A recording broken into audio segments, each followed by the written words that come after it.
ಸಾಯಿರಾಮ್. ಆತ್ಮೀಯ ವೀಕ್ಷಕ ಬಾಂಧವರಿಗೆಲ್ಲ ಇವತ್ತಿನ ಜೀವನಾಮೃತ ಕಾರ್ಯಕ್ರಮಕ್ಕೆ ಸ್ವಾಗತ ಸುಸ್ವಾಗತ.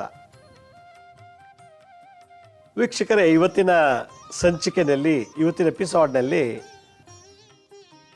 ಭೂಮಿ ವಿಚಾರದ ಬಗ್ಗೆ ಒಂದು ಎಪಿಸೋಡ್ ಮಾಡಬೇಕು ಅಂಥೇಳಿ ಒಬ್ಬರು ಪತ್ರ ಬರೆದಿದ್ದಾರೆ. ಟಿಪ್ಟೂರಿಂದ ಒಬ್ಬರು ಪತ್ರ ಬರೆದಿದ್ದಾರೆ. ಅವರು 30x40 ಸೈಟ್ನ ಒಂದು ಪರ್ಚೇಸ್ ಮಾಡಬೇಕು ಅಂಥೇಳಿ ಭಾಳ ದಿವಸದಿಂದ ಆಸೆ ಇತ್ತಂತೆ. ಒಂದು ಸೈಟ್ನ ಪರ್ಚೇಸ್ ಮಾಡಬೇಕು ಅಂಥೇಳಿ ಸುಮಾರು 3-4 ವರ್ಷದಿಂದ ಹುಡುಕ್ತಾ ಇದ್ದಂತೆ. ಒಳ್ಳೆ ಜಾಗದಲ್ಲಿ, ಒಳ್ಳೆ ಏರಿಯಾ ಇರೋ ಜಾಗದಲ್ಲಿ 30-40 ಸೈಟು ತಗೋಬೇಕು ಅಂಥೇಳಿ. ಅವರ ಅದೃಷ್ಟಕ್ಕೆ 3-4 ವರ್ಷ ಆದಮೇಲೆ ಒಂದು ಸೈಟು ಅವ್ರ ಮನೆಯಿಂದ ಒಂದು 2 ಕಿಲೋಮೀಟ್ರ್ ದೂರದಲ್ಲೇ ಸಿಕ್ತಂತೆ. ಪರ್ಚೇಸ್ ಮಾಡಬೇಕು ಅಂತ ಮನಸ್ಸು ಬಂತು. ಆ ಸೈಟ್ನ ಪರ್ಚೇಸ್ ಮಾಡಿದ್ರು. ಅವ್ರದ್ದೇನೋ ಸ್ವಲ್ಪ ಹಣ ಇತ್ತು. ಆ ಹಣದ ಜೊತೆಗೆ ಸ್ವಲ್ಪ ಮಾವನವರು, ಅವ್ರ ಹೆಂಡತಿ ತಂದೆ ಕೂಡ ಸ್ವಲ್ಪ ದುಡ್ಡು ಕೊಟ್ರಂತೆ. ಎಲ್ಲ ಸೇರಿಸಿ ಪರ್ಚೇಸ್ ಮಾಡಿದ್ರು. ಪರ್ಚೇಸ್ ಮಾಡಿದ್ಮೇಲೆ ಅವ್ರಿಗೆ ಇದ್ದಕ್ಕಿದ್ದಾಗೆ ಒಂದು ದೊಡ್ಡ ಕಾಯಿಲೆ ಬಂತಂತೆ. ರಿಜಿಸ್ಟ್ರೇಷನ್ ಆದ 3 ದಿನಕ್ಕೆ ಒಂದು ಮಾತಾಡ್ತಿದ್ದಾಗೆ ಹಾಗೆ ಕುಸಿದು ಬಿದ್ದುಬಿಟ್ರಂತೆ. ಆಮೇಲೆ ಅವರು ಡಾಕ್ಟರ್ ಹತ್ರ ಚೆಕ್ ಮಾಡಿದಾಗ ಬ್ರೈನಲ್ಲಿ ಏನೋ ಪ್ರಾಬ್ಲಮ್ ಇದೆ ಅಂತ ಹೇಳಿದ್ರಂತೆ. MRI ಸ್ಕ್ಯಾನು, CT ಸ್ಕ್ಯಾನ್ ಎಲ್ಲ ಮಾಡಿಸಿದ್ರಂತೆ. ಜಮೀನು ಅಂದರೆ ಸೈಟು ತೊಗೊಂಡು 3 ದಿನಕ್ಕೆ ಅವ್ರಿಗೆ ಬ್ರೈನಲ್ಲಿ ಒಂದು ಕಾಯಿಲೆ ಇದೆ ಅಂತ ಡಿಕ್ಲೇರ್ ಆಯಿತು. ಐಡೆಂಟಿಫೈ ಮಾಡಿದ್ರು ಬೆಂಗಳೂರಿನಲ್ಲಿ. ಅದನ್ನು ಟ್ರೀಟ್ ಮಾಡ್ಸೋಕ್ಕೆ ಅಂತೇಳಿ ಸುಮಾರು 6-7 ಲಕ್ಷ ರೂಪಾಯಿ ಸಾಲ ಮಾಡಿ ಟ್ರೀಟ್ಮೆಂಟ್ ತೊಗೊಂಡ್ರಂತೆ. ಸೈಟ್ ತೊಗೊಂಡ್ಮೇಲೆ ಹಾಸ್ಪಿಟ್ಲಿಗೆ ಅಡ್ಮಿಟ್ ಆಗಿ ಒಂದು 6-7 ಲಕ್ಷ ರೂಪಾಯಿ ಖರ್ಚು ಮಾಡಿ ಆ ಕಾಯಿಲೆ ಗುಣ ಮಾಡಿಸ್ಕೊಂಡು ಬಂದ್ರಂತೆ. ಸೈಟಿಂದ ರೋಗ ಬಂತು, ರೋಗಕ್ಕೆ ಸಾಲ ಆಯಿತು. ಇದು ಅವ್ರು ಬರೆದಿರೋ ಪತ್ರ. ಆದ್ದರಿಂದ ಈ ಸೈಟು ನನಗೆ ಬರುತ್ತಾ ಇಲ್ವಾ, ಅಥವಾ ನಾನು ವಾಪಸ್ ಯಾರಿಗಾರು ಮಾರಿಬಿಡ್ಲಾ? ಸೈಟ್ ತಗೊಂಡು 3 ದಿನಕ್ಕೆ ನಂಗೆ ಹಿಂಗಾಯಿತು, ಏನೋ ಫಸ್ಟ್ ಸ್ಟೇಜಲ್ಲಿದೆ, ಬ್ರೈನಲ್ಲಿ ತೊಂದರೆ ಇದೆ, ಅವ್ರು ಏನು ತೊಂದರೆ ಅಂತ ಬರ್ದಿಲ್ಲ ಅದರಲ್ಲಿ. ಈಗಲೇ ಆಪ್ರೇಷನ್ ಮಾಡಿಸ್ಕೊಂಬಿಟ್ರೆ ಭಾಳ ಒಳ್ಳೆಯದು, ಇಲ್ಲಾಂದರೆ ಕಷ್ಟ ಆಗುತ್ತೆ, ಮುಂದೆ ಸೆಕೆಂಡ್ ಸ್ಟೇಜ್, ಥರ್ಡ್ ಸ್ಟೇಜ್ಗೆ ಹೋದಾಗ ತೊಂದರೆ ಆಗುತ್ತೆ ಅಂತ ಹೇಳಿ ಡಾಕ್ಟ್ರ್ ಹೇಳೋದಕ್ಕೆ ಅವ್ರು ಅಡ್ಮಿಟ್ ಮಾಡಿ ಆಪ್ರೇಷನ್ ಮಾಡಿಸ್ಕೊಂಡ್ರಂತೆ. ಬ್ರೈನ್ ಆಪ್ರೇಷನ್ ಆಯಿತು. ಇದು ಒಂದು ಸೈಟ್ ತೊಗೊಂಡ್ಮೇಲೆ ರೋಗ ಬಂದು ಸಾಲ ಬಾಧೆಗೆ ಸಿಕ್ಕಾಕೊಂಡ್ಬಿಟ್ರು. ಸಾಲೆಯಲ್ಲಿ ರೋಗ ಬಂತಲ್ಲ ಪಾಪ, ಅದೇ ದೊಡ್ಡದು ಅವ್ರಿಗೆ ಸಮಸ್ಯೆ. ಇದು ಒಬ್ಬರು ಟಿಪ್ಟೂರಿಂದ ಬರೆದಿರೋದು. ಸುಮಾರು 1.5 ಎಕರೆ ಜಮೀನಿದೆ. ಆ ಜಮೀನಲ್ಲಿ ವ್ಯವಸಾಯ ಮಾಡಬೇಕು ಅಂಥೇಳಿ ಯಾರ ಹತ್ರನೂ ಒಂದು 2 ಲಕ್ಷ ರೂಪಾಯಿ ಸಾಲ ತೊಗೊಂಡು ವ್ಯವಸಾಯ ಮಾಡಲಿಕ್ಕೆ ಅಂತ ಅದನ್ನು ಉಪಯೋಗಿಸೋಕ್ಕೆ ಶುರು ಮಾಡಿದ್ರು. ದುಡ್ಡನ್ನ ಸಾಲ ತೊಗೊಂಬಂದರು. ವ್ಯವಸಾಯ ಮಾಡಬೇಕು ಅಂಥೇಳಿ, ಯಾವುದೋ ಹೂ ಬೆಳಿಬೇಕು, ಸ್ವಲ್ಪ ದ್ರಾಕ್ಷಿನೂ ಬೆಳಿಬೇಕು ಅಂಥೇಳಿ ಮಾಡೋದಂತೆ. ಎಲ್ಲ ಲಾಸ್ ಆಯಿತು. ಸಾಲ ತೊಗೊಂಬಂದು ವ್ಯವಸಾಯ ಮಾಡೋದಕ್ಕೆ ಸಾಲಗಾರನಾದರು. ತೀರ್ಸೋಕ್ಕೆ ಆಗ್ತಿಲ್ಲ ಇವತ್ತುವರೆಗೂ ಅಂತ. ಇದು ಒಬ್ಬರು ಸಮಸ್ಯೆ. 3ನೇ ಸಮಸ್ಯೆ, ಸಾಫ್ಟ್ವೇರ್ ಇಂಜಿನಿಯರ್ ಅವರು ಬೆಂಗಳೂರಲ್ಲಿ ಯಾವುದೋ ಒಂದು ಸಾಫ್ಟ್ವೇರ್ ಕಂಪ್ನಿ ಕೆಲಸ ಮಾಡ್ತಾರೆ. ಅವರಿಗೆ ವ್ಯವಸಾಯ ಮಾಡಬೇಕು ಅಂತ ಒಂದು ಆಸೆ.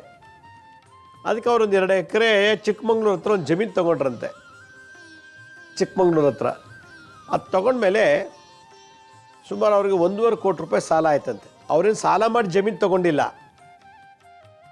ಜಮೀನು ತೊಗೊಂಡ್ಮೇಲೆ ಸಾಲ ಆಯಿತು ಬೇರೆ ಬೇರೆ ಕಾರಣದಿಂದ. ಹೇಗೆ, ಅಲ್ಲಿ ಏನೋ ಡಾಕ್ಯುಮೆಂಟ್ ಪ್ರಾಬ್ಲಮ್ ಇತ್ತು. ತಹಶೀಲ್ದಾರ್ ಆಫೀಸ್ ಹತ್ರ ಸುಮಾರು ಒಂದು 6 ತಿಂಗಳು ಅಲ್ಲದ್ರಂತೆ. ಅಲ್ಲೊಂದಷ್ಟು ಖರ್ಚಾಯಿತು. DC ಆಫೀಸ್ಗೆ ಹೋದರು. ಏನೋ ಆಮೇಲೆ ಪಕ್ಕದಲ್ಲಿದ್ದವ್ರು ಯಾರೋ ಒಬ್ಬರು ಅವ್ರಿಗೆ ಓಡಾಡೋಕ್ಕೆ ರಸ್ತೆನೇ ಬಿಡಲಿಲ್ವಂತೆ, ಬೇಲಿ ಹಾಕೊಂಡ್ಬಿಟ್ರಂತೆ. ನನ್ನ ಜಮೀನಿಗೆ ರಸ್ತೆ ಬಿಟ್ಟಿಲ್ವಲ್ಲ ಅಂತೇಳಿ ಅದೊಂದಷ್ಟು ಮಾಡಿ ಅಸಿಸ್ಟೆಂಟ್ ಕಮಿಷನರು, DC ಹೀಗೆ ಹಲವಾರು ಮಾಡಿ ಸುಮಾರು 1 ಕೋಟಿ ಹತ್ರ ದುಡ್ಡು ಖರ್ಚಾಯಿತು. ಜಮೀನಿಗೆ ಹಾಕಿರೋದು ನೋಡಿದ್ರೆ 50 ಲಕ್ಷ, ಖರ್ಚಾಗಿರೋದು ನೋಡಿದ್ರೆ 1 ಕೋಟಿ ಮೇಲೆ. ಹೀಗಾಗಿ ಭೂಮಿ ತೊಗೊಂಡು ಸಾಲಗಾರ ಆಗಿಬಿಟ್ರು. ಭೂಮಿಯಿಂದ ಸಾಲಬಾಧೆ. ಈ ಸಾಲಬಾಧೆ ಬಿಡಿಸ್ಕೊಳ್ಳೋದು ಹೇಗೆ ಅಂತೇಳಿ ಪತ್ರಗಳು. ಇದು ನಾನು ಈ 3 ಪತ್ರಗಳನ್ನು ಓದಿ ಒಂದು ಎಪಿಸೋಡ್ ಮಾಡಬೇಕು ಅಂತ ಇದ್ದೀನಿ. ಇನ್ನೊಬ್ಬರು ಭೂಮಿನ ಬ್ಯಾಂಕಿಗೆ ಪ್ಲೆಡ್ಜ್ ಮಾಡಿ ಸಾಲ ತೊಗೊಂಡಿದ್ದಾರೆ. ಅವ್ರ ಸಾಲನೇ ತೀರ್ಸೋಕ್ಕಾಗ್ತಿಲ್ಲ. ಅವ್ರ ಹತ್ರ 100/50 ಇದೆ, ಅದು ಒಂದು ದೊಡ್ಡ ಡೈಮೆನ್ಷನ್ದು ಕೋರ್ಮಂಗ್ಲ ಹತ್ರ ಅದೊಂದು ಸೈಟ್ ಇದೆಯಂತೆ. ಅವರು ಅದನ್ನು ಕಟ್ಟಕ್ಕೆ ಅಂಥೇಳಿ ಅಥವಾ ಬೇರೆ ಏನೋ ಮಾಡೋಕ್ಕೆ ಅಂಥೇಳಿ ಸೈಟ್ ಮೇಲೆ ಅವರು ಸಾಲ ತೊಗೊಂಡಿದ್ದಾರೆ. ಬ್ಯಾಂಕ್ನಲ್ಲಿ ಸಾಲ ತೊಗೊಂಡಿದ್ದಾರೆ, ಇವತ್ತವರೆಗೂ ಕಟ್ಟೋಕ್ಕಾಗಿಲ್ಲ. ಆ ಭೂಮಿ ಹೆಸರಲ್ಲಿ ಸಾಲ ತಗೊಂಡಿದ್ದಾರೆ, ಸಾಲ ತೀರ್ಸೋಕ್ಕಾಗ್ತಿಲ್ಲ. ಬಟ್ ಬೇರೆ ಬೇರೆ ವ್ಯವಹಾರದಲ್ಲಿ ಅವ್ರು ದುಡ್ಡು ಬರುತ್ತೆ, ತೀರ್ಸೋಕ್ಕಾಗ್ತಿಲ್ಲ. ಈ 4 ಸಮಸ್ಯೆ ನೋಡಿದಾಗ ನಾವು ತೊಗೊಂಡಿರೋ ಭೂಮಿಯಿಂದ ನಾವು ಸಾಲಗಾರರಾಗ್ತಾ ಇದ್ದೀವಿ ಅಂತ ಬಂತು ಇಲ್ಲಿ. ಇದೆಲ್ಲ ಗಮನಿಸಿದಾಗ ಭೂಮಿಯಿಂದಲೇ ನಮಗೆ ಸಾಲ ಅಥವಾ ಭೂಮಿಯಿಂದಲೇ ಧನಹಾನಿ, ಭೂಮಿಯಿಂದಲೇ ನಮಗೆ ಮಾನಸಿಕ ಚಿಂತನೆಗಳು. ನೋಡಿ, ಅವರು ಭೂಮಿ 2 ಎಕರೆ ಸಾಫ್ಟ್ವೇರ್ ಇಂಜಿನಿಯರು 2 ಎಕರೆ ಜಮೀನು ಪರ್ಚೇಸ್ ಮಾಡಿಬಿಟ್ಟು ಇವತ್ತು court, DC office, AC office ಅಂತ ತಿರುಗ್ತಾ ಇದ್ದಾರಂತೆ, ತಾಲೂಕು ಆಫೀಸ್ ಅಂತೇಳಿ. ನೆಮ್ಮದಿ ಹಾಳು, ಧನ ಹಾನಿ, ಮತ್ತು ಅದ್ರ ಹೆಸರೇ ಕೂಡ ನಾವು ಜೀವನ ಮಾಡ್ತಾಯಿದ್ದೀವಿ, ಅಭಿವೃದ್ಧಿ ಆಗ್ತಿಲ್ಲ. ಸೈಟ್ ತೊಗೊಂಡಿದ್ದೀನಿ, ಮನೆ ಕಟ್ಟೋಕ್ಕಾಗ್ತಿಲ್ಲ. ಸೈಟ್ ಇದೆ, ಬ್ಯಾಂಕಲ್ಲಿ ಲೋನ್ ತೊಗೊಂಡಿದ್ದೀನಿ, ತೀರ್ಸೋಕ್ಕಾಗ್ತಿಲ್ಲ. ಜಮೀನಿದೆ, ವ್ಯವಸಾಯ ಮಾಡೋಕ್ಕಾಗ್ತಿಲ್ಲ, ಸಾಲ ಬಾಧೆ. ಹೀಗೆ ಭೂಮಿಯಿಂದ ನಮಗೆ ಸಾಲ ಬಾಧೆ ಜಾಸ್ತಿ ಆಗ್ತಾ ಇದೆ. ಹಾಗಾದರೆ ಈ ಒಂದು ಭೂಮಿಯಿಂದ ಸಾಲ ಮಾಡಿಕೊಂಡು ಭೂಮಿಯಿಂದಲೇ ನಮ್ಗೆ ಆರೋಗ್ಯ ಕೆಡಿಸ್ಕೊಳ್ಳೋದಾದರೆ ಯಾವ ಥರ ಇದಕ್ಕೆ ಪರಿಹಾರ ಮಾಡ್ಕೋಬೇಕು? ಯಾಕೆ ನಾವು ಭೂಮಿ ತೊಗೊಂಡ್ಮೇಲೆ ಸಾಲಗಾರ ಆಗಿಬಿಟ್ವಿ, ಭೂಮಿ ಹೆಸರಲ್ಲಿ ನಾವು ದೊಡ್ಡ ಸಾಲಗಾರನಾಗ್ಬಿಟ್ವಿ ಅಂತ ಪ್ರಶ್ನೆ ಬರ್ತಾ ಇದೆ. ಭೂಮಿ ತೊಗೊಂಡ್ಮೇಲೆ ರೋಗ ಬಂದುಬಿಡ್ತು ನಮಗೆ. ಅದು ಸೈಟ್ ಇರ್ಬೋದು, ಹೊಲ ಇರ್ಬೋದು, ಗದ್ದೆ ಇರ್ಬೋದು, ತೋಟ ಇರ್ಬೋದು. ಭೂಮಿ ನಮ್ಮ ಹೆಸ್ರಿಗೆ ಬಂದಮೇಲೆ, ನಮ್ಮ ಹೆಸರು ರಿಜಿಸ್ಟರ್ ಆದಮೇಲೆ ಅದಕ್ಕೆ ನಾವು ಮಾಲೀಕರಾದ್ವಿ. ಆ ಭೂಮಿಯಿಂದ ಬರೋ ವೈಬ್ರೇಷನ್ ಎಲ್ಲ ಆ ಮಾಲೀಕನ ಮೇಲೆ ಪ್ರಭಾವ ಬೀರುತ್ತೆ. ಯಾಕಂದರೆ ಆ ಜಾಗಕ್ಕೆ ಆ ಜಾತಕ ಒಡೆಯ ಮಾಲೀಕ, ಹೆಣ್ಣಾಗಲಿ ಗಂಡಾಗಲಿ. ಭೂಮಿಯಿಂದ ಸಾಲಬಾಧೆ ಆಗಲಿಕ್ಕೆ ಹಲವಾರು ಕಾರಣ ಇದೆ. ಒಂದು, ಆ ಭೂಮಿಲಿ ದೋಷ ಇದ್ದರೆ ನಾವು ಸಾಲಗಾರರಾಗ್ಬಿಡ್ತೀವಿ, ರೋಗಿಷ್ಠರಾಗ್ತೀವಿ. ಇಲ್ಲ, ಆ ಭೂಮಿ ಬಂದಮೇಲೆ ಸತ್ತೋಗ್ಬೋದು. ಅದು ಸೈಟೋ, ಹೊಲನೋ, ಗದ್ದೆನೋ, ತೋಟನೋ ಗೊತ್ತಿಲ್ಲ. ಒಟ್ಟಿನಲ್ಲಿ ಆ ಭೂಮಿ ನಮ್ಮ ಹೆಸರಿದ್ದಾಗ ಆ ಮಾಲೀಕ ಸಾವು ಆಗ್ಬೋದು. ಹಾಗಾದ್ರೆ ಭೂಮಿಲಿ ದೋಷ ಏನು? ಕೆಲವು ಜಾತಕ್ಕೆ ಭೂಮಿ ಬರೋಲ್ಲ. ಭೂತತ್ವ ರಾಶಿಗಳಿಗೆ ಮಾತ್ರ ಭೂಮಿ ಬರುತ್ತೆ. ಒಂದೊಂದು ಜಾಗದಲ್ಲಿ ದೈವಶಕ್ತಿ ಇರ್ಬೋದು, ಸರ್ಪವಾಸ ಸ್ಥಳ ಇರ್ಬೋದು, ಅಥವಾ ಆ ಜಾಗದಲ್ಲಿ ಮಲಿನ ಆಗಿರ್ಬೋದು. ಮಲಿನ ಅಂದ್ರೇನು? ಸತ್ಯಣಗಳೆಲ್ಲ ಒಳಗಡೆ ಇರ್ಬೋದು, ಭೂಮಿಲಿ ಊತಾಕಿರ್ಬೋದು, ಅಥವಾ ಕೆಲವು ಪ್ರೇತ ಬಾಧೆಗಳಿರ್ಬೋದು, ನೆಗೆಟಿವ್ ಎನರ್ಜಿಗಳು ಓಡಾಡ್ತಿರ್ಬೋದು ಆ ಜಾಗದಲ್ಲಿ. ಇಲ್ಲೊಂದು 5ನೇದು, ಆ ಭೂಮಿ ಒಳಗಡೆ ಎಲ್ಲೋ ಒಂದು ಕಡೆ ನಿಧಿ ಇರ್ಬೋದು. ನಿಧಿ ಇದ್ದರೆ ಕೆಲವ್ರಿಗೆ ಬರಲ್ಲ ಆ ಭೂಮಿ, ತೋಟ, ಗದ್ದೆ, ಮನೆ ಅಥವಾ ಸೈಟು. ಆ ಭೂಮಿ ಒಳಗೆ ಸುಮಾರು ವರ್ಷಗಳಿಂದ ಹೆಣಗಳನ್ನು ಊತಾಕಿದ್ರೆ ಅಥವಾ ಸುಟ್ಟಿದ್ರೆ ಹೆಣಗಳನ್ನು, ಅದು ಸ್ಮಶಾನ ಅಂತಾಗುತ್ತೆ ವಿನ ಬೆಳೆಯೋ ಜಾಗ ಅಲ್ಲ ಅದು. 3ನೇದು, ಸರ್ಪಗಳ ವಾಸಸ್ಥಳ ಆಗಿದ್ದರೆ ಆ ಜಾಗ ಬರೋಲ್ಲ. 4ನೇದು, ನೆಗೆಟಿವ್ ಎನರ್ಜಿಗಳು ಓಡಾಡ್ತಿತ್ತು ಅಂದರೆ, ಭೂತ, ಪ್ರೇತ, ಪಿಶಾಚಿ, ಶಾಕಿನಿ, ಡಾಕಿನಿ ಈ ಥರದ ನೆಗೆಟಿವ್ ಎನರ್ಜಿ ಸಂಚಾರ ಇದ್ದು ಅಲ್ಲಿ ವಾಸ ಇತ್ತು ಅಂದರೆ ಬರೋದಿಲ್ಲ. 5ನೇದು, ದೈವ ಸ್ಥಳವಾಗಿದ್ದರೆ, ದೈವ ಹಿಂದೆ ಯಾವುದೋ ಕಾಲದಲ್ಲಿ ದೇವಸ್ಥಾನ ಇತ್ತು, ಆ ಜಾಗದಲ್ಲಿ ಜಪ, ತಪ, ಪೂಜೆ, ಹವನ, ಹೋಮ, ಧ್ಯಾನ ಎಲ್ಲ ನಡೆದಿತ್ತು. ಈಗ ಅಲ್ಲಿ ಆ ಜಾಗ ಬದಲಾವಣೆ ಆಗಿಬಿಟ್ಟಿದೆ. ಆ ಹಳೆ ವೈಬ್ರೇಷನ್, ದೈವತಾ ಶಕ್ತಿ, ದೈವ ಪವರು ಇರೋದ್ರಿಂದ ಕೆಲವ್ರಿಗೆ ಆ ಜಮೀನು ಬರೋಲ್ಲ. ಹೊಲ ಆಗಿರ್ಬೋದು, ಗದ್ದೆ ಆಗಿರ್ಬೋದು, ತೋಟ ಆಗಿರ್ಬೋದು, ಫಾರ್ಮ್ ಹೌಸ್ ಇರ್ಬೋದು, ಒಂದು ಖಾಲಿ ಸೈಟೇ ಇರ್ಬೋದು. ಇದಿಷ್ಟು ತೊಂದರೆಗಳಿದ್ದಾಗ ಆ ಭೂಮಿ ಕೆಲವ್ರಿಗೆ ಬರೋದಿಲ್ಲ. ಇಲ್ಲೊಂದು ದೋಷ, ಭೂಮಿ ಒಳಗಡೆ ಜಲಾಶಯ ಇತ್ತು ಅಂದರೆ, ಹಿಂದೆ ದೊಡ್ಡ ಕೊಳಗಳಿತ್ತು, ಬಾವಿನ ಮುಚ್ಚಿಬಿಟ್ಟು ಸೈಟ್ ಮಾಡಿರ್ತಾರೆ, ಬಾವಿನ ಮುಚ್ಚಿಬಿಟ್ಟು ಹೊಲ ಗದ್ದೆ ಇರ್ತದೆ, ಅಥವಾ ಯಾವುದೋ ಕಾಲದಲ್ಲಿ ಸಣ್ಣ ಸಣ್ಣ ಕೆರೆಗಳಿತ್ತು, ಕೊಳ, ಪುಷ್ಕರಣಿ, ಈ ಥರದ್ದು ಏನಾದ್ರು ಇದ್ದ ಆ ಜಾಗದಲ್ಲಿ ಭೂಮಿ ಒಳಗಡೆ ಅದು ಬರೋದಿಲ್ಲ. ಇದೊಂದು. ನಾವು ತಗೊಂಡಿರೋ ಜಮೀನು ಅಥವಾ ಮನೆ ಕಟ್ಟೋ ಸೈಟು ಪಿತೃದೇವತೆಗಳ ಶಾಪ ಇತ್ತು ಅಂದರೆ, ಅಲ್ಲಿ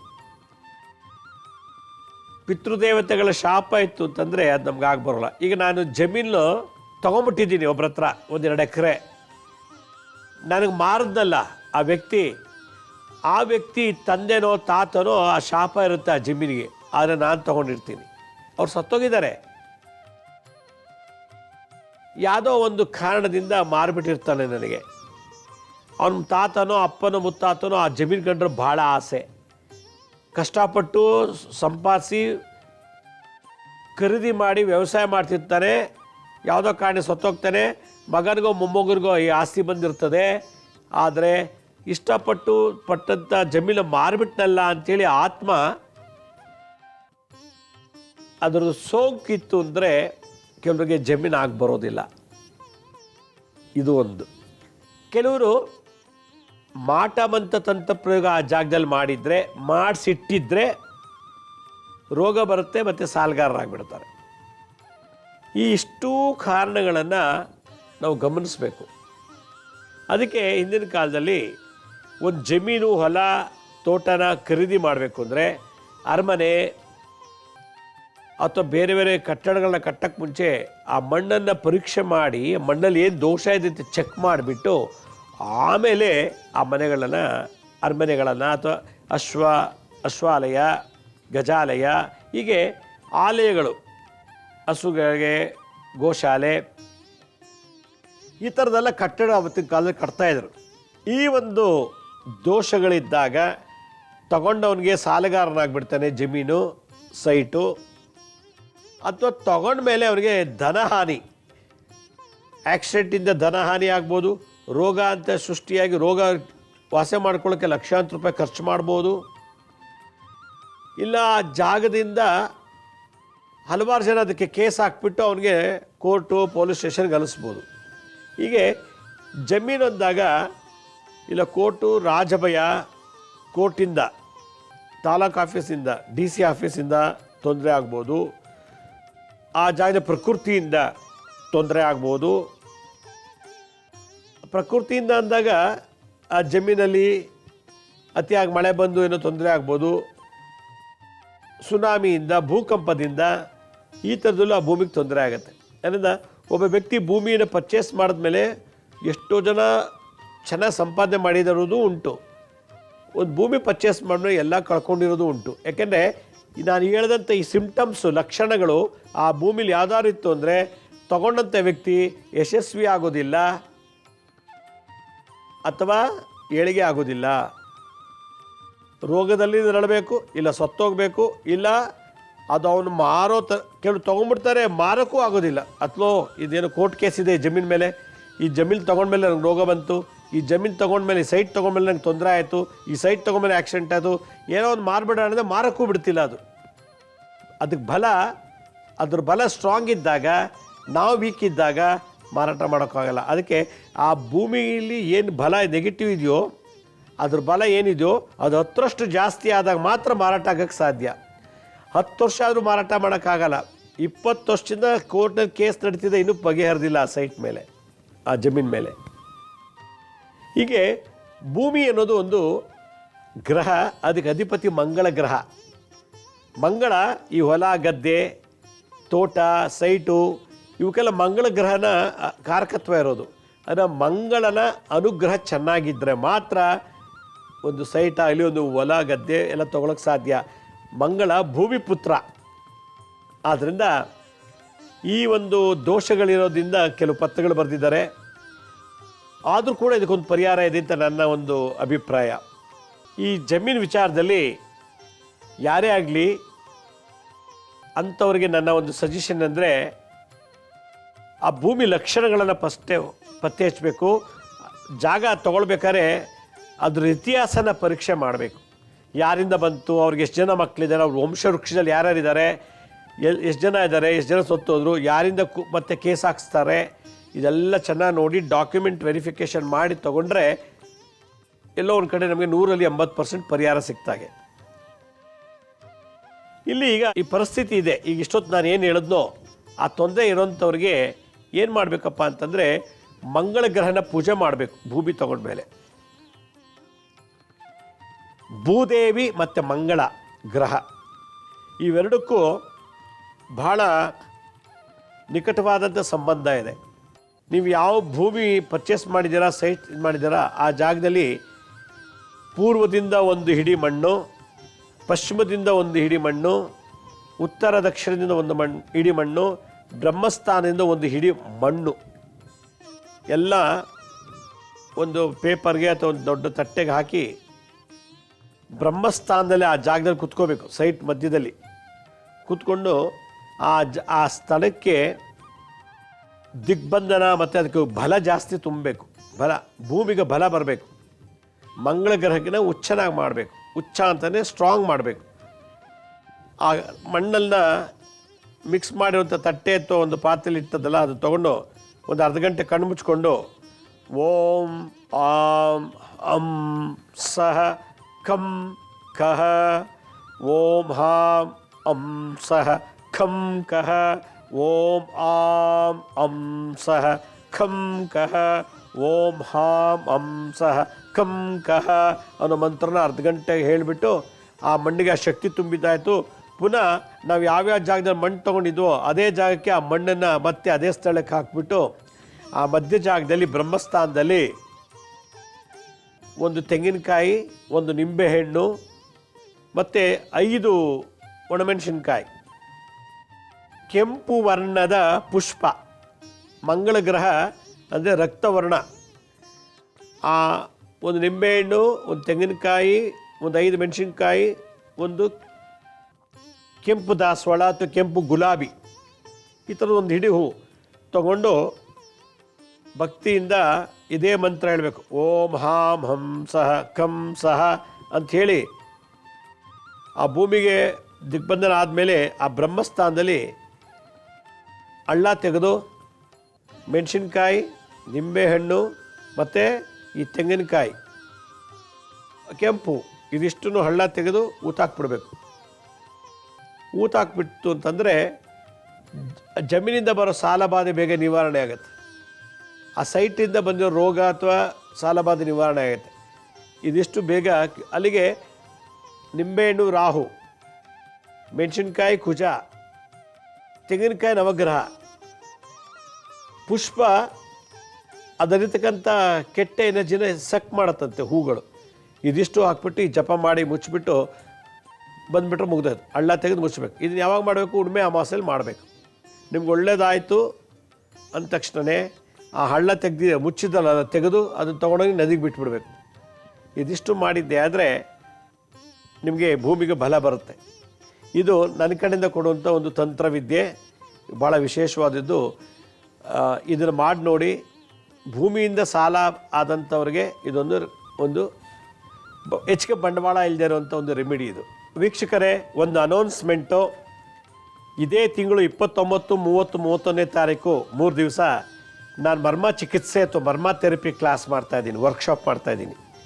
ಮರ್ಮ ವಿದ್ಯೆ ಅನ್ನೋದು ಸುಮಾರು 1000 ವರ್ಷದಿಂದ ಬಂದಂಥ ಮಹಾ ವಿಶೇಷವಾದಂಥ ವಿದ್ಯೆ.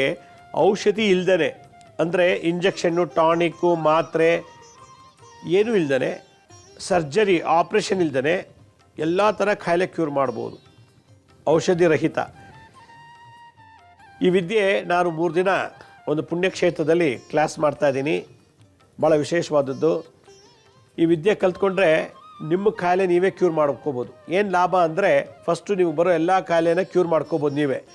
ಎರಡನೇದು, ನಿಮ್ಮ ಮನೆ ಮಂದಿಗೆ ಎಲ್ರಿಗೂ ಕಾಯಿಲೆ ಬಂದರೆ ಕ್ಯೂರ್ ಮಾಡ್ಬೋದು, ಔಷಧಿ ಇಲ್ದೇ, ಆಪ್ರೇಷನ್ ಇಲ್ದೇ. ಕಲ್ತ ಮೇಲೆ ಒಂದು ಕ್ಲಿನಿಕ್ ಓಪನ್ ಮಾಡಿ ನೀವೇ ಎಲ್ಲ ಥರ ಕಾಯಿಲೆಗಳನ್ನ ಔಷಧಿ ಇಲ್ದೇ, ಆಪ್ರೇಷನ್ ಇಲ್ಲದೆ ಕ್ಯೂರ್ ಮಾಡ್ಬೋದು. ಮನೆಗೊಬ್ಬ ವೈದ್ಯನ ಆದಾಗ ಹಾಸ್ಪಿಟ್ಲಿಗೆ ಇನ್ವೆಸ್ಟ್ ಮಾಡೋ ಲಕ್ಷಾಂತರ ರೂಪಾಯಿ ದುಡ್ಡು ಉಳಿತಾಯ ಆಗುತ್ತೆ. ನೀವು ಔಷಧಿ ಇಂಜೆಕ್ಷನು ಟಾನಿಕ್ಕು ಮಾತ್ರೆಗಿಂತ ತಿಂಗಳಿಗೆ ಸಾವಿರಾರು ರೂಪಾಯಿ ಇನ್ವೆಸ್ಟ್ ಮಾಡ್ತೀವಿ ಮೆಡಿಕಲ್ ಸ್ಟೋರ್, ಆ ದುಡ್ಡು ಸೇವ್ ಮಾಡ್ಬೋದು. ಆ ದುಡ್ಡನ್ನ ಅಲ್ಲಿಗೆ ಇನ್ವೆಸ್ಟ್ ಮಾಡೋ ಬದಲು ಇದೊಂದು 3 ದಿನದ ಕೋರ್ಸ್ ಕಲ್ತ್ಕೊಂಬಿಟ್ರೆ ಔಷಧಿ ಇಲ್ಲದೆ ಬದುಕೋದು ಹೇಗೆ ಅಂತ ನೀವು ಜೀವನ ನಡೆಸ್ಬೋದಲ್ಲ. ಕಡೆ ಪಕ್ಷ ಇವತ್ತು ದಿವಸ ವಾಂತಿ, ತಲೆನೋವು, ಮೈಗ್ರೇನ್ ಅಂತೆ ಯಾವುದೋ ಸಣ್ಣ ಪುಟ್ಟ ಬೇದಿ ಈ ಥರದಕ್ಕೆಲ್ಲ ಮಿನಿಮಮ್ ಇವತ್ತಿನ ಕಾಲದಲ್ಲಿ ಬೆಂಗಳೂರಲ್ಲಿ 3-4 ಸಾವಿರ ರೂಪಾಯಿ ಖರ್ಚಾಗುತ್ತೆ. ಡಾಕ್ಟ್ರ್ ಫೀಸು, ಔಷಧಿ ಎಲ್ಲ. ಈ ಪಿಟ್ಸು, ಲಕ್ವಾ, ಕ್ಯಾನ್ಸರ್ ಈ ಥರ ಬಂದು ಲಕ್ಷಾಂತರ ರೂಪಾಯಿ ಖರ್ಚು ಮಾಡಬೇಕು. ಈ ಥರ ಲಕ್ಷಾಂತರ ರೂಪಾಯಿ ಖರ್ಚು ಮಾಡೋ ಬದಲು ಈ ವಿದ್ಯೆ ಯಾಕೆ ಕಲಿಬಾರ್ದು ನೀವು? ಅದರಿಂದ ಈ ವಿದ್ಯೆ ನಶಿಸ್ತಾ ಹೋಗ್ತಾ ಇದೆ. ಹೇಳ್ಕೊಡೋರಿಲ್ಲ, ನಾನು ಹೇಳ್ಕೊಡೋಕ್ಕಿದ್ದೀನಿ. ಹಿಂದೆ ಇದು ಹೇಳ್ಕೊಟ್ರೆ ಅವ್ನು ನಮ್ಮ ಜಾತಿಯವನ್ನೆಲ್ಲ ಹೇಳ್ಕೊಡ್ಬಾರ್ದು, ನಮ್ಮ ಧರ್ಮದವನಲ್ಲ ಅಂತ ಹೇಳ್ಕೊಡತ್ತಿರಲಿಲ್ಲ. ಅಕಸ್ಮಾತ್ ಹೇಳ್ಕೊಟ್ಬಿಟ್ರೆ ನನಗೆ ದೊಡ್ಡ ವೈರಿ ಆಗಿಬಿಡ್ತಾನೆ ಅಂತೇಳಿ ಈ ವಿದ್ಯೆ ಹೇಳ್ಕೊಡದೆ ನಾಶ ಆಗ್ತಾ ಬಂದುಬಿಡ್ತು. ಅದರಿಂದ ಇದೊಂದು ವಿದ್ಯೆ ಪ್ರತಿಯೊಬ್ಬರು ಕಲ್ತ್ಕೋಬೇಕು. ಮನೆಯಲ್ಲಿ ಒಬ್ಬರು ಡಾಕ್ಟ್ರ್ ಆಗಬೇಕು. ಆಸಕ್ತಿ ಇರೋರು ಸ್ಕ್ರೀನ್ ಮೇಲೆ ತೋರಿಸ್ತಾ ಇದ್ದೀನಿ ನೋಡಿ, workshop.lakshmisrinivas.in ಅಂತ ನಿಮ್ಮ ಮೊಬೈಲಲ್ಲಿ ಇದನ್ನು ಕ್ಲಿಕ್ ಮಾಡಿಕೊಂಡು ಅಥವಾ ಬರ್ಕೊಂಡು ಲಾಗಿನ್ ಆಗಿ ವರ್ಕ್ಶಾಪ್ ರಿಜಿಸ್ಟ್ರೇಷನ್ ಅಂತ workshop.lakshmisrinivas.in ಅಂತೇಳಿ ಇದಕ್ಕೆ ಲಾಗಿನ್ ಆಗಿ ರಿಜಿಸ್ಟ್ರ್ ಮಾಡ್ಕೊಳ್ಳಿ. ಬಾಕಿ ಎಲ್ಲ ಉಳಿದ ಎಲ್ಲ ಇನ್ಫಾರ್ಮೇಷನ್ನು ಡೇ ಟು ಟೈಮ್ ಎಲ್ಲ ನಿಮಗೆ ಮೆಸೇಜಲ್ಲಿ ಕಳಿಸ್ತಾರೆ ನಮ್ಮ ಆಫೀಸಿಂದ. ಈ ಕೋರ್ಸ್ಗೆ ಯಾರು ಸೇರ್ತಾರೋ ಅವ್ರಿಗೊಂದು ಫ್ರೀಯಾಗಿ ಲಯ ಯೋಗ ಹೇಳ್ಕೊಡ್ತಾ ಇದ್ದೀನಿ. ಲಯ ಅಂತಂದರೆ ನಾಶ ಮಾಡುವಂಥ ಹಠಯೋಗದಲ್ಲಿ ಇದೊಂದು ವಿದ್ಯೆ. ಪೂರ್ವಜನ್ಮದ ಶಾಪ ಪಾಪಗಳನ್ನೆಲ್ಲ ನಾವೇ ಅದನ್ನು ಗುರುತಿಸಿ ಅದನ್ನು ಲಯ ಮಾಡುವಂಥ ಒಂದು ವಿದ್ಯೆ ಲಯ ಯೋಗ ಅಂತ. ಈ ಕೋರ್ಸಿಗೆ ಸೇರಿದ್ರೆ ಅದು ಫ್ರೀಯಾಗಿ ಹೇಳ್ಕೊಡ್ತಾ ಇದ್ದೀನಿ. ಇದಿಷ್ಟು ಆಸಕ್ತಿ ಇರೋರು ಈ ಸ್ಕ್ರೀನ್ ಮೇಲೆ ತೋರಿಸೋ ಲಿಂಕ್ಗೆ ಜಾಯ್ನ್ ಆಗಿ ಓಪನ್ ಮಾಡಿ ರಿಜಿಸ್ಟರ್ ಮಾಡ್ಕೊಳ್ಳಿ. ನಮ್ಮ ಹಳೆ ಎಪಿಸೋಡ್ಸ್ ಯಾರು ನೋಡೋಕ್ಕಾಗಿಲ್ಲೋ ನಮ್ಮ ಶಿರ್ಡಿ ಸಾಯಿ ಭಿಕ್ಷಾ ಕೇಂದ್ರ ಮತ್ತು ಹೆಲ್ತ್ ಸೈನ್ಸ್ ಅಂತ 2 ಯೂಟ್ಯೂಬ್ ಚಾನಲ್ ಇದೆ. ಇದ್ರ ಜೊತೆಗೆ SSBK ಜ್ಞಾನೋದಯ ಅಂತ ಮ್ಯೂಸಿಕ್ ಚಾನಲ್ ಇದೆ. 3ಕ್ಕೂ ಸಬ್ಸ್ಕ್ರೈಬ್ ಮಾಡ್ಕೊಳ್ಳಿ. ಪಕ್ಕದವರು ಬೆಲ್ ಬಟನ್ ಪ್ರೆಸ್ ಮಾಡಿ, ನೋಡೋದ್ಮೇಲೆ ಲೈಕ್ ಅನ್ನೋ ಬಟನ್ ಪ್ರೆಸ್ ಮಾಡಿ. ಆಮೇಲೆ ಆ ಲಿಂಕನ್ನು ನಿಮ್ಮ ಬಂಧು ಮಿತ್ರರಿಗೆ ವಾಟ್ಸಪ್ ಮುಖಾಂತರ ಅಥವಾ ಇಮೇಲ್ ಮುಖಾಂತರ ಶೇರ್ ಮಾಡಿ. ಗುರುಜಿ ಲಕ್ಷ್ಮೀ ಶ್ರೀನಿವಾಸ್ ಅಂತೇಳಿ ಫೇಸ್ಬುಕ್ಕಲ್ಲಿ ಒಂದು ಅಕೌಂಟ್ ಇದೆ, ಅಲ್ಲಿ ನಿಮಗೆ ಭಾಳಷ್ಟು ಇನ್ಫಾರ್ಮೇಷನ್ ಸಿಗುತ್ತೆ.